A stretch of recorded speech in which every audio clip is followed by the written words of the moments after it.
பிஸ்மில்லாஹிர் ரஹ்மானிர் ரஹீம். கண்ணியத்துக்குரியவர்களே, அல்லாஹுடைய தூதர் முஹம்மது ரசூலுல்லாஹ் ஸல்லல்லாஹு அலைஹி வஸல்லம் ஒரு நிகழ்வை நம்முடைய வாழ்வின் படிப்பினைக்காக எடுத்து சொன்னார்கள். ஒரு மனிதன் ஒரு பாதையில் நடந்து சென்று கொண்டிருக்கிறான். ஒரு காட்டுடைய பாதையில் நடந்து செல்கிறான். செல்லக்கூடிய வழியில் வானத்திலிருந்து ஒரு சப்தம் கேட்கிறது. அந்த சப்தம் சொல்லுகிறது, இன்னாருடைய தோட்டத்திற்கு சென்று மலையை இறக்குங்கள் என்று. அவருக்கு ஆச்சரியம், யாருடைய தோட்டத்தில் சென்று இந்த மழை பெய்ய போகிறது? யார் அந்த விசேஷமான மனிதர்? அவர் செய்யக்கூடிய காரியங்கள் என்ன?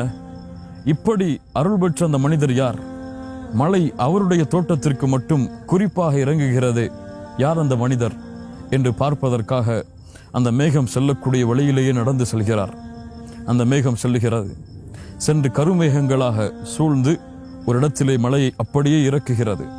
அந்த மழை ஒரு பாறையின் மீது விழுந்து, கற்களின் மீது விழுந்து, அந்த கற்களிலிருந்து ஊற்றாக, கற்களிலிருந்து வடிகாலாக அந்த தண்ணீர் கிளம்புகிறது. அந்த மனிதன் அந்த வடிகாலை பின்தொடர்ந்தே செல்கிறான். அங்கே பார்த்தால் ஒரு விவசாயி தோட்டத்திலே வேலை செய்யக்கூடிய, தோட்டத்தில் இருக்கக்கூடிய ஒரு மனிதன் வரக்கூடிய தண்ணீரை அப்படியே தன்னுடைய தோட்டத்திற்கு திருப்பி விட்டு கொண்டிருக்கிறார், தன்னுடைய ஆயுதத்தை கொண்டு. அப்போது அந்த மனிதர் சென்று கேட்டார், நீ யார்? நீ யார்? உன் பெயர் என்ன? அவர் தன்னுடைய பெயரை சொன்னார். அப்போது அந்த மனிதர் அந்த வானத்திலிருந்து கேட்ட அந்த மனிதருடைய பெயரோடு அவருடைய பெயரும் ஒத்திருந்தது. அல்லாஹ் அக்பர். அப்போது அந்த மனிதர் கேட்டார், ஏன் என்னுடைய பெயரை நீங்கள் கேட்கிறீர்கள்? என்ன காரணம்?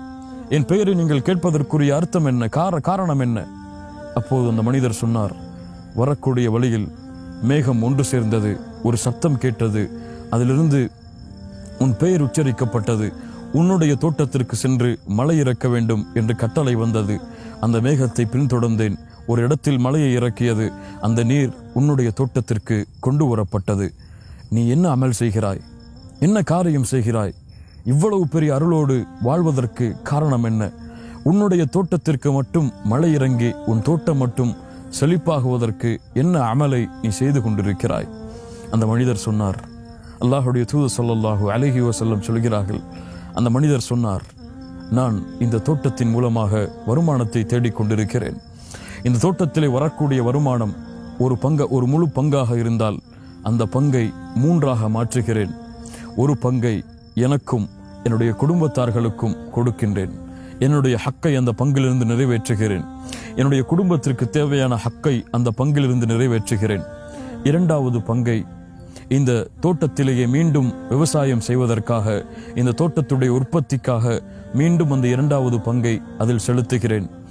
அந்த முழு பங்கில் 3வது பங்கை அல்லாஹுடைய பாதைக்காக சதக்கா செய்கிறேன். அல்லாஹ் அக்பர், அல்லாஹ் அக்பர். அல்லாஹுடைய பாதைக்காக கொடுக்கிறேன். ஏழைகளுக்கு அதன் மூலமாக உதவி செய்கிறேன். இதை 3 பங்காக ஆக்கி, ஒரு பங்கை எனக்கும் என் குடும்பத்தார்களுக்கும், 2வது பங்கை இந்த தோட்டத்திலேயே மீண்டும் வருமானத்தை தேடுவதற்கும், 3வது பங்கை அல்லாஹுடைய பாதையில் கொடுப்பதற்கும் பயன்படுத்துகிறேன். லா இலாஹ இல்லல்லாஹ். இவர் தன்னுடைய வாழ்க்கையுடைய செல்வத்துடைய உரிமைகள் அனைத்தையும் நிறைவேற்றினார். தன்னுடைய குடும்பத்திற்கு தேவையான ஹக்கையும் உரிமையும் நிறைவேற்றினார். தன்னுடைய வியாபாரத்திற்கு தேவையான உரிமையும் ஹக்கையும் நிறைவேற்றினார். அல்லாஹ் கொடுத்த அந்த நியமத்திற்கு நன்றி செலுத்துவதற்காக அல்லாஹ் கொடுத்த செல்வத்திலிருந்து ஏழைகளுக்கும் கொடுத்து உதவினார். ஒரு பங்கை முழுவதுமாக அதற்கு ஒதுக்கினார்.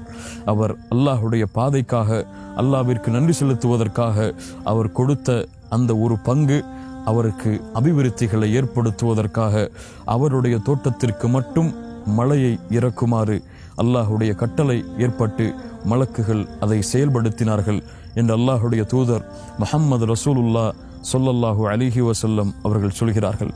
எவ்வளவு பெரிய படிப்பினையை தரக்கூடிய நிகழ்வு அன்பிற்கினியவர்களே!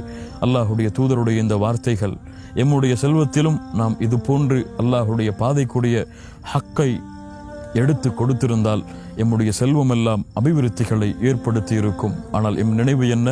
சதக்கா செய்தால் என்னுடைய செல்வம் குறைகிறது. 100 ரூபாயில் ஒரு 50 ரூபாயை சதக்கா செய்தால், ஒரு 100 தீனாரில் 50 தீனாரை சதக்கா செய்தால் அந்த 50 தீனார் குறைந்து விடுகிறது என்று கணக்கிட்டு கொண்டிருக்கிறோம். அப்படியல்ல, அல்லாஹ்விற்கு கொடுக்கப்பட்ட அந்த சதக்காவை வயுர்பிய சதகாத், அல்லாஹ் வட்டியை அழிக்கிறான், சதக்காவை அல்லாஹ் வளர்க்கிறான். வளர்த்து அவன் கொடுத்த அந்த ஹக்கில், அவன் கொடுத்த அந்த ஏழைகளுக்குரிய உரிமையில் அல்லாஹ்விற்கு நன்றி செலுத்துவதற்காக அவன் கொடுத்த செல்வத்தை அல்லாஹ் பன்மடங்காக்கி மீண்டும் அவனுக்கு திருப்பி கொடுக்கிறான். இந்த உண்மையை அறிந்தவர்கள் அல்லாஹுடைய பாதையில் காலை பொழுதிலும் மாலை பொழுதிலும் இரவுடைய நேரத்திலும் கஷ்டத்திலும் துன்பத்திலும் அல்லாஹுடைய பாதையில் ஏழைகளுக்கு கொடுத்து அல்லாஹ்விற்கு அல்லாஹ் கொடுத்த ஞானத்திற்கு நன்றி செலுத்தி கொண்டிருப்பார்கள். அல்லாஹ் ரப்புல் ஆலமீன் அப்படிப்பட்ட கூட்டத்தில் எம்மை